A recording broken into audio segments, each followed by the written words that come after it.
What exactly is glaucoma? Well, it's better to get their eyes checked also yearly. What? So there are two investigations which we can usually do. But even if they have partial blindness. Hello everyone, here we have Dr. Manju Pillai today. She's not only ophthalmologist, she specializes in a subject called glaucoma. She has over 50 plus publications. That is, she has published papers more than 50 and she has more than 200 presentations to her credit. So a warm welcome to Dr. Manju Pillai. Hi everyone. So, when I was thinking, going through your profile, I was just wondering, glaucoma has got so much to do. Yeah, I know it's very risky, though, but then I would like to hear it from you, what exactly is glaucoma? Well, in one sentence, it's a very complex question. And in one sentence to answer, it's a little difficult. Okay. But glaucoma, to explain in one sentence, it's like a pressure in the eye.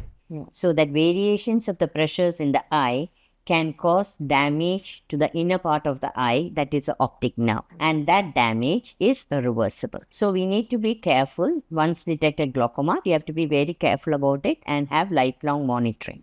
So when you're talking about it damaging the optic nerve is very, very important, right? And a damage caused to it can be permanent and it'll never be, you can never... Irreversible damage. You cannot reverse it back, right? That is why glaucoma gets so much of attention, I guess. Exactly. And they call it the silent thief of sight. So I know. It comes in very silently. No one understands unless the patient loses the vision. For a normal person, if to understand that they have glaucoma, or what would they come to you with? What are the symptoms they will come with? Most of the glaucomas are asymptomatic. Okay. So people... That's all the more dangerous, right? Yes. So people who have a visual problem or above 40 years of age, Okay. or if they have a family history, or if they have a history of diabetes, it's better to get their eyes checked yearly. Okay. What do you think are the other risk factors for glaucoma? High myopia. Okay. And complementary risk factor is diabetes also, or any other systemic illness for that matter. So you think intake of the steroids for a long period of time can induce glaucoma? Yes. And not even long term. People sometimes short term steroids also. That too, sometimes if you take steroids for skin condition, or if they are asthmatic and if they take steroids, that can also cause glaucoma and cataract. So whoever is on long-term steroids, they also have to get their eyes checked. So screening is the only way to make sure that you're not, damaging your eye very badly. Yes. That is because glaucoma won't even show up until unless it's really bad. Yes. So you think they'll come with pain because you said the intraocular pressure increases. So they will present with pain or something? One type of glaucoma, that is the narrow angle glaucoma, comes to us with pain. That is the acute type. Acute type of glaucoma. So acute types of glaucomas require immediate laser and surgery if it's not under control. But other types of glaucomas we can manage medically for some time. So what do you think are the investigations we can look at when you talk about glaucoma? The main investigations is one is the comprehensive eye examination. Okay. Second is, looking at the optic disc. Okay. And or that is the optic nerve to look at the pathology. So there are two investigations which we can usually do. One is the Humphrey field analysis, that is checking the peripheral side vision so that we can see how much of the field loss has happened, structural damage. And another one, in the latest one, is the optical coherence tomography, that's the OCT. So you said field of vision. So this is the test where, when you walk in, they tick computer and they check your eye, right? That's the one. It's a perimetry, it's called as. In a bowl, you just keep your eyes and they check the field of vision. But to tell, if I am also doing it for the first time or second time, I may not be having a very good field. So I may not be that cooperative. So 2 or 3 times it takes for us to understand how the field is and then take the fields. And if the fields are stable, then we can do it once in 2 years. And if the field or the disease is progressing, then we have to do it once in 6 months or once in a year. So how do you know it's stable or progressive? The ophthalmologist has to decide and this has to be explained to the patient, is it? Yes. The parameters are there. Okay. And the parameters, if it changes, and if it's a reproducible field effect. Okay. So sometimes if you see that once the field is there and second time it's there, you can repeat a third time and see whether the same changes has happened. So if there is a progression in the field, then that shows the diseases. So, for example, if you have to take it, like if I have glaucoma, so how often should I check my eye? Depends. Okay. So the thing is, like, if your pressures are stable, if your compliance is good, and if you're adherent to your medications and treatment or whatever it is, then you can have once in 6 months. Okay. To tell you, it's not a custom made. Like, it's a custom made. It's It's not structured to one person. It's not that, one person's rule is going to be the good for the other person, and that's not going to be correct for the third person. So sometimes if it's unstable, then we have to see them maybe every week also, or once in 2 weeks to see how the pressures are getting under control. Then we have to treat accordingly. So then some patients have got the pressure which is around 30. Yeah. And some patients will have a pressure around 12. The average pressures for a normal human being can be from 8 to 24. Okay. For some people, the 8 will be good, 12 may be abnormal. Okay. For some people, 30 may be good, Okay. or more than 26 will be normal.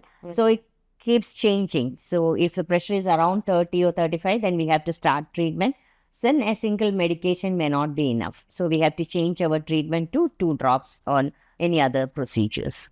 So the treatment varies according to not only it's not a standardized pressure either. What we study is like this much pressure is normal for the eye, but there is a Fluctuation. fluctuation, and that probably for that individual could be higher. Yes. So there are so many things to be looked into. So that's why I think they call it a silent Thief of sight. thief of sight. You were talking about quite a few conditions where the glaucoma comes because of certain conditions, like you said diabetes could aggravate it, steroids could cause it.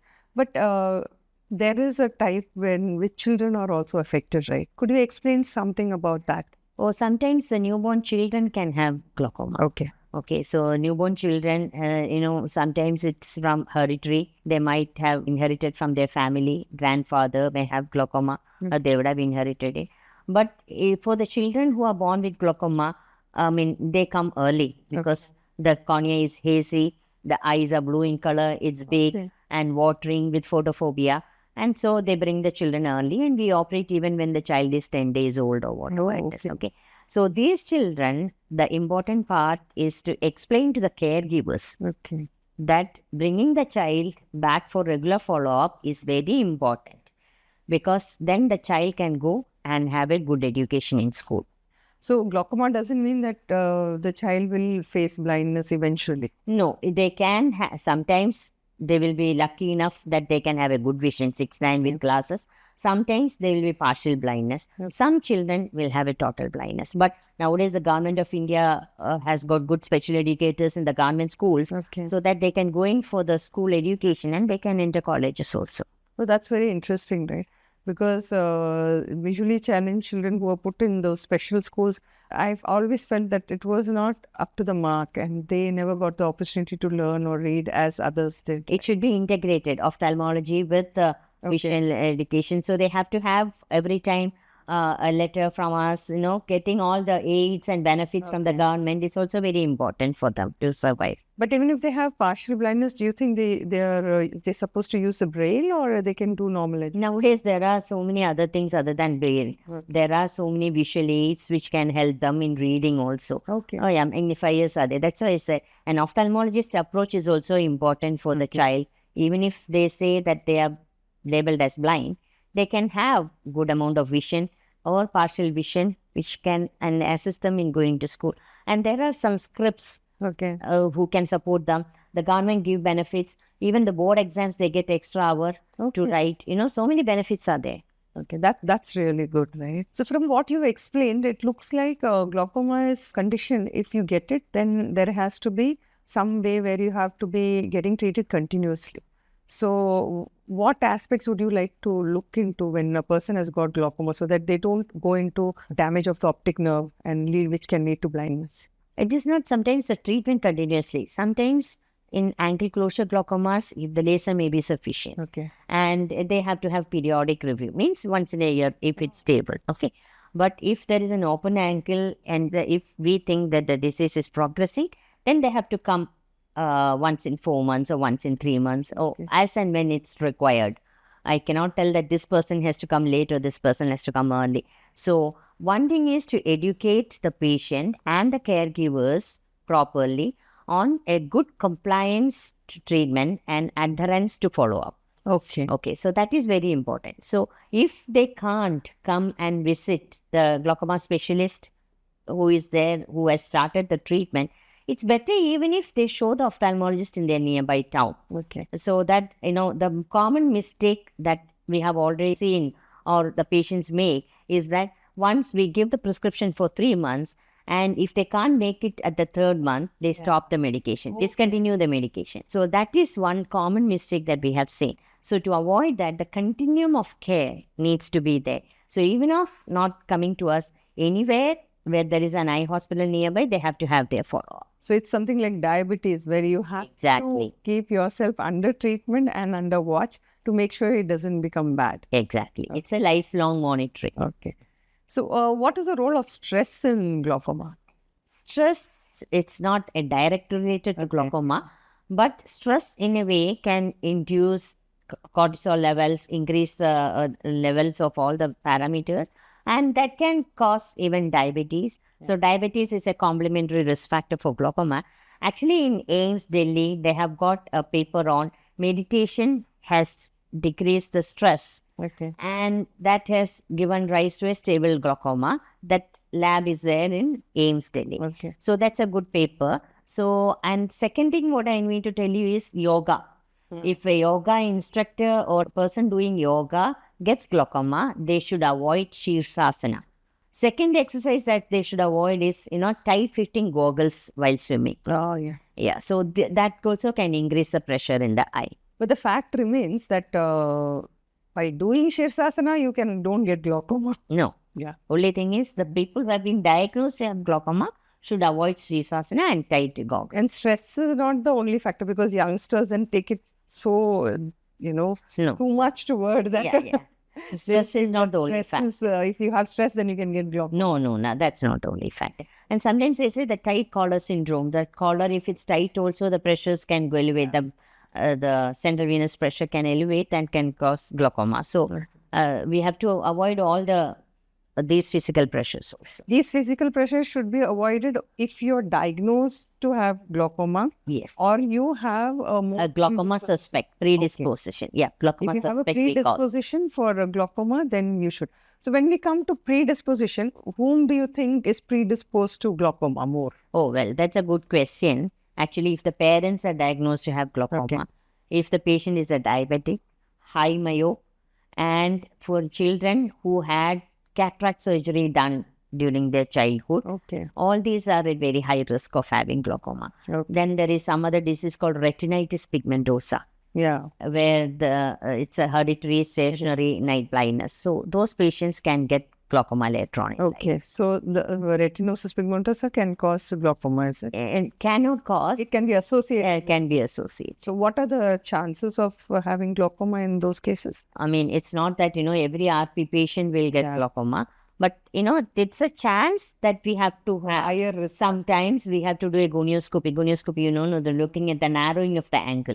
So we may have to do a laser PA. It's not that they are going to be on medications, but laser peripheral endotomy should be tried for narrow angles. Okay. Not in this patient also. There are other patients who has a family history of narrowing of angles. We have to look at high hypermetropes, that is high plus glasses. Okay. They also can have narrowing of the angles. But that happens more in adults, right? Yes. So in the Even children can have. Yeah. And there is a lens inside the eye. Yeah. So the lens sometimes, shifts its position, like in syndromes, Marfan syndrome and all other Ehlers-Danlos syndrome and all those diseases, the lens shifts its position. So when lens shifts its position also, you get glaucoma. Okay. That's quite interesting. There's so much. Yeah, in a tiny eye. Yeah, I know. And I think it's getting so much of limelight because of the optic nerve being damaged eventually. Yes. Now, for optic nerve to be damaged, so does the patient come with some kind of a symptom like it's bothering me? So what would be the first symptom they should look for? They never come for symptoms. if it's an open-angle glaucoma. Okay. Some patients come with pain redness. They might be having pressure elevated if it's a narrowing of the angle. Otherwise, it's only by screening we have to find out whether the patient has glaucoma. And if they're found So a proper ophthalmic checkup is very important. Okay. So after the ophthalmic checkup, if they're found to be having glaucoma, how often do you think they should come and do their checkups? Yeah, if it's a stable patient, then we can come in once in 4 to 6 months. If it's unstable, as and when required, they have to come earlier. Yeah, you did explain earlier that it is different for different patients. Exactly. So what are the treatments which are available for glaucoma as of now? Actually, the treatment of glaucoma, it's a kind of puzzle, is what they say.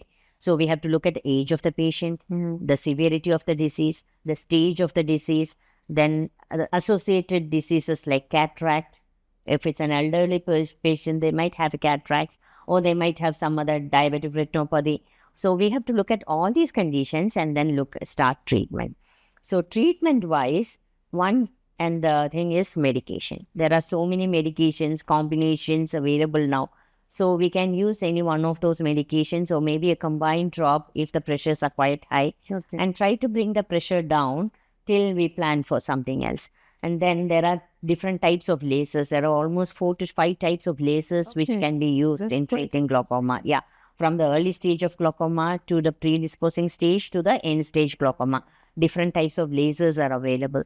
So we can use those lasers, and then all these treatment measures are to control the intraocular pressure so that further optic disc damage can be reduced or retarded. Okay, so that's the only thing. Whatever damage has happened to the optic nerve is reversible. But in children, if they are very low, small age, like 4 years or no, we have seen a reversal of the optic disc cupping. Okay. If we have done the correct treatment.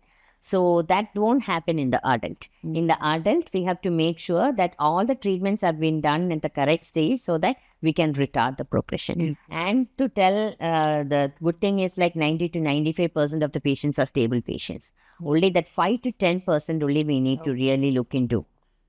Oh, that's a saving grace there. Yes. So what are the surgical interventions available for glaucoma? Older days, there was trabeculectomy. So there were modifications of trabeculectomy. And for children, we do trabeculotomy. And, trabeculectomy combined with cataract surgeries was the option for past 2 decades. But right now, there are multiple options available. Okay. So if you come to the latest intervention in surgery, it must have refined so much, right, over the years. Yes, exactly. Can you talk a little bit about that also? Yeah, what everyone in the international scenario not start with is, it's like a blockage. Okay. So opening up the channels. Okay. So there are so many stents, like how the cardiac stents are. There are so many implants available. And so there is Arvind aqueous drainage implant is there. Ahmad drainage implant is there. Then Paul glaucoma implants are there. Then to talk about the stents, there are so many stents available like Hydrus, iStent, or whatever it is. Then we have another one that is the latest, that's called the micro-invasive glaucoma surgeries. In that we have, we just shave off a little bit of the ankle. So, with multiple ways like Kahoot hook, tiny toes, and so many others. So multiple options are available now. So all these varies depending on the severity of the glaucoma. And like, as I told you, it's not like, this patient can have Kahoot, or this patient can have Hydrus, or whatever it is. It depends. What the patient requires. Yes. So every treatment is tailor-made for each and every person. Exactly. That's quite a task, right? Yes. Because so many factors have to be kept in mind. Yes. The age would matter, and there are other... Even the socioeconomic status matters. Okay. Yeah, so the latest ones are very costly. We cannot prescribe for a patient. So there are multiple options available. There comes some other options. So we have to take into many factors to plan for surgery. So now when you talk about the stents and all, these are very easy methods and probably the person who undergoes the surgery gets back but almost to normalcy, right? The thing is, it's not normalcy. The use of medications, like sometimes they may have to use 3 or 4 medications, we can taper it down to maybe 1 or even nil. the quality of life of the patient improves. And second thing is, using the drops for a very long time can cause conjunctival allergy because of the preservatives that we use and all the other things, drug preservatives. Now, as such, all the drugs will have its own preservatives. So we can reduce all that by reducing the number of drops, but still depends on the degree of the disease, the stage when we have seen the patient, and multiple other factors. Sometimes the diabetes will have glaucoma. So in those patients, if there is a blood vessel inside the eye that's growing, that is neovascularization, then it takes a little more time to treat than a normal open angle glaucoma. That's a lot of science. Now we have spoken so much about glaucoma. Let us know of some preventive aspects. So what can we do if we can do something to prevent glaucoma? So there is nothing like we can prevent the glaucoma, and that is also like we have to do a lot of, one is genetic testing if the parents have glaucoma to see whether we are going to get glaucoma. And then the treatment part is gene therapy. These two are very costly right now. Current scenario, these two are very costly. But the more effective and the simple things are to get your eyes checked regularly. So the people who are high myopes, that means very high negative power lenses, minus power lenses, or high hypermetropes, means people who are wearing very plus lenses. Yeah, so all those people have to get their eyes checked periodically. High in a myopia, what is high for you? Yeah, I mean, there is nothing like, no, maybe -5. -5 plus, more than -5. And high hypermetropia is more than a 7 or like that. Like, the angles gets narrowed up. So those people can have lasers earlier. So those patients have to get their eyes checked. Mainly, it's a high risk is in the family. So if your parents have glaucoma, then you have to get your eyes checked. If you are diabetes or other complementary risk factors. So you have to get your eyes checked after 40 years of age every year. Whenever you want to change your glasses. That's important, right? So, but usually change of refraction happens every 2 years is a norm. Yes, yes. But if you have a risk factor, then you check it every year. Risk factor, you check it every year. But if you don't have a risk factor, after 40 years of age, change your glasses after consulting an eye doctor. That's all. So when you're doing your refractive error checking, it's ideal not to just go to a store and get yes. Or nowadays the online glass prescription. Yeah, so those things, it's better to have your eyes checked and get a proper a thorough examination done of the eye intraocular pressure and the optic disc evaluation. So everybody does a master health check regularly, and then you should have your eye check also regularly then. Yes. Makes sense actually. When you were talking about visual impairity, so when sometimes a partial visual blindness can come, and sometimes it's a total blindness. So in these cases, nowadays this technology has improved so much, right? And so what are the things available in the market that a person can use? Oh, there are a lot of things that's available in the market. That's also again custom made. Like we cannot sell. There are some telescopes which the people can use. Then there are some dome magnifiers. Is that long one or? No. It's just fixed into the eye. It's not a big telescope, but a smaller, shorter version of the bigger one, which can fit into your frame and they can see well. You'll wear it like a glass. Yes. Regular glass. Yes. On your spectacles, you can add on. And there are some dome magnifiers which you can keep it on the paper and read. And there are handheld magnifiers which you can keep it on the paper. And if the patient is having very severe visual impairment, then there are some CCTV kind of cameras which you can connect to the television, and from the newspaper they can read the letters on the television. Yeah, so that's quite interesting. There are multiple apps also now. And if they are very severely visually impaired, there are some apps in the phone which can tell if they connect to the Android phone, and the child or the person has to just walk, and it tells correctly. There are some glasses. It's a smart vision glasses. Switch on that, connect to the Android phone, and tells correctly. It identifies even the notes. The rupees, it's a 5 rupee note, it's a 100 rupee note. Yeah, there is an elevator, it's taking you to 3rd floor. So there are so many multiple apps which the blind person can use these days. So being visually challenged is not the end of everything. Yes, right? Yes. There is. They can live with it. Yeah. I mean, there is some light at the end of the tunnel, I guess. Exactly. So, in case you have a person who doesn't check themselves regularly and they don't have any other issues, so they're very healthy and they do their regular health checks and they are absolutely fit. So, in their case, eye checkup is not done also because probably they don't have any other visual problem also. So, in those cases, in case if they have glaucoma, a silent one, what do you think the progression of blindness, how many years it would take? This you're talking is something like a stable glaucoma. Okay. So it may take years, maybe 15 or 20 years for them to go Okay. blind from that age. But it's better once to get your eyes checked. And after that, if there is nothing, then you don't have to worry about it. Like, once in 2 or 3 years. So just a eye check, simple eye check. Check. That's all. Yes. Okay. And one more thing I was thinking was how much is compliance required in glaucoma treatment? Because I think without compliance, no treatment is Exactly. We see all type of patients. And if you take time, explain to them very clearly that you have this disease. I've seen the village lady coming in with a drop even after 3 years of non-compliant follow-up. But she is adherent to treatment. Okay, she'll stick on to She stick on to that eye drops and her vision is stable. So it's only that we have to be very clear in explaining to them that you have to continue the drops even if you are not coming for follow-up. That is the beauty of the, talking to the patients, the counseling to the patients. So if you have to explain to them, take your time, explain to the patient that, who needs treatment, then they will follow it up well. So there are so many myths about glaucoma, right? So few of them is like one you already said, but we'll ask you again that only adults get glaucoma. Anyone can have. So it's like I told you, like people who are wearing glasses and all, just to get your eyes checked once.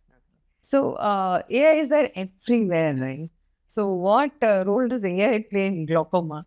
That is like a dual blade. Okay. It can be helpful, but it can be damaging also. Okay. If a person who has read everything about glaucoma in AI and comes and asks a question, that may not be there as a treatment option for them. Okay. Right? But sometimes it's very helpful, like if you need to do home monitoring, if they can do field testing at home, all those things AI can do for us. Okay. So half of the things it's helpful, but half of the things it may not be helpful. But still, if some information is passed, it's good. Okay. So AI, end of the day, is only a machine, right? Exactly. So it can't replace a human. So you have to understand the limitations of the AI and can exploit the AI to your benefit. Okay. Yes. That's a very good answer, Dr. Manju.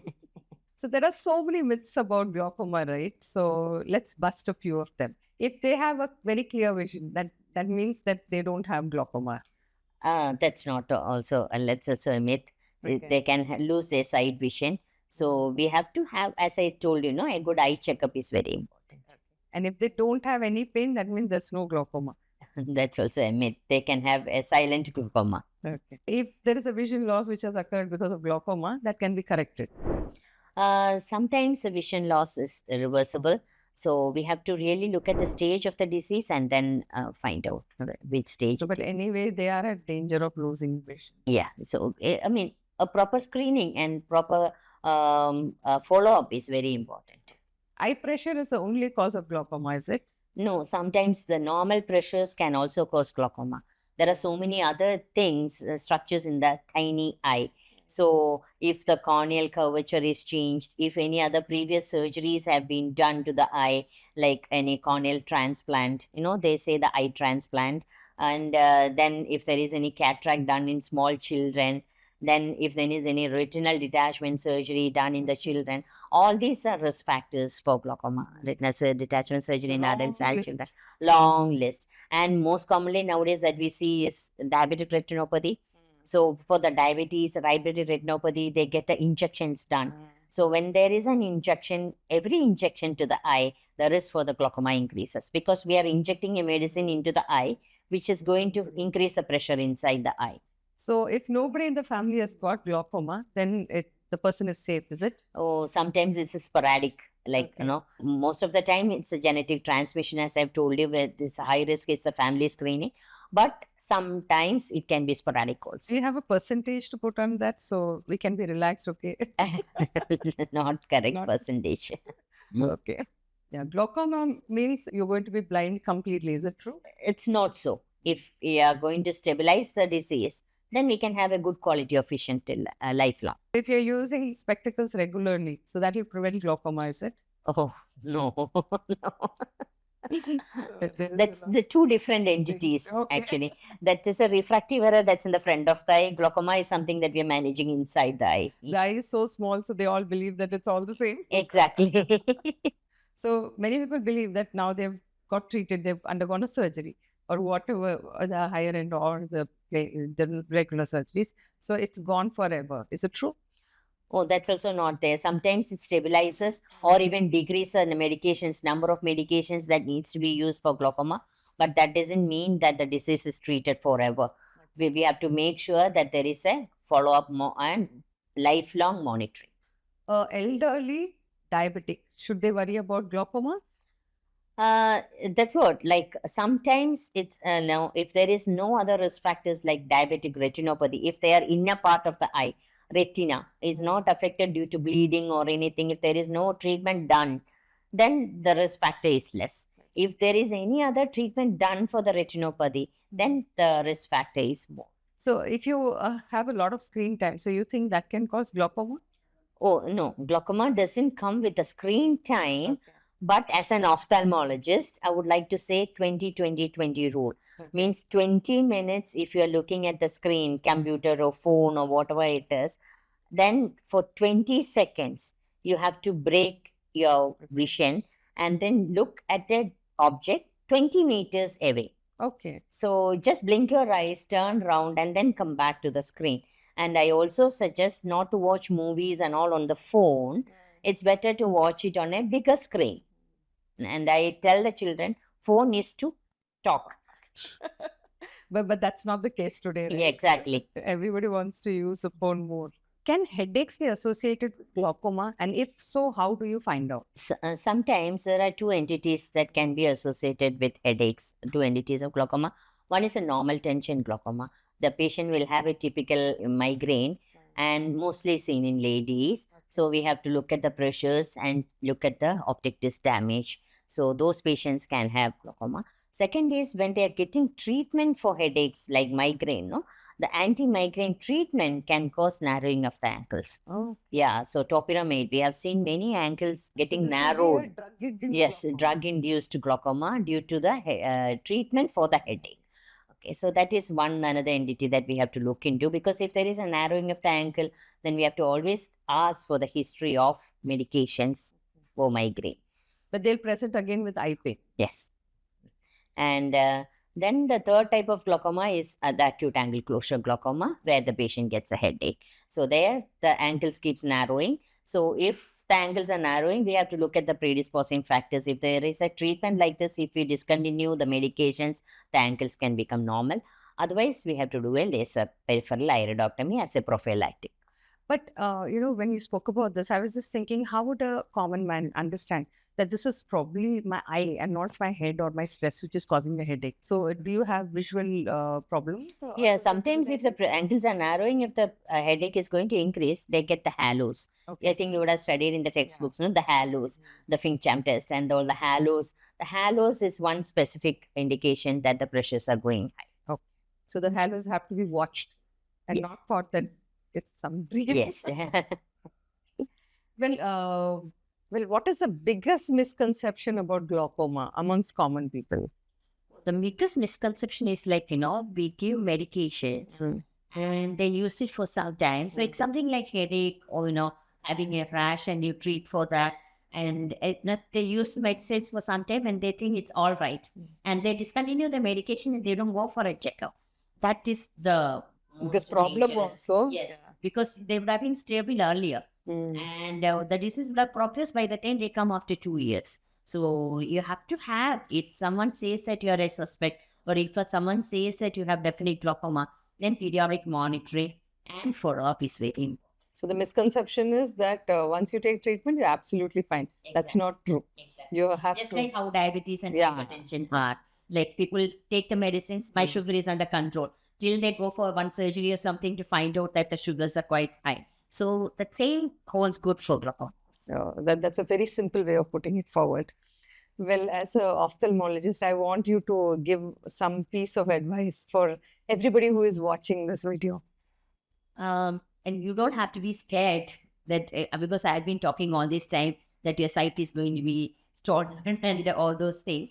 Don't have to be scared about glaucoma. Only thing is have periodic eye checkup and have a comprehensive eye checkup. And I mean, after 40 years of age, make it a practice to check your eyes every 2 years. Thanks a lot, Dr. Manju Pillai. It was wonderful having you. And I'm sure our audience also had a very good insight on a very small topic called glaucoma. But your studies have been so extensive, so your answers were so precise, and it's going to be very helpful for many. Thank you. Thank you so much, Hema, for the invite. Thank you.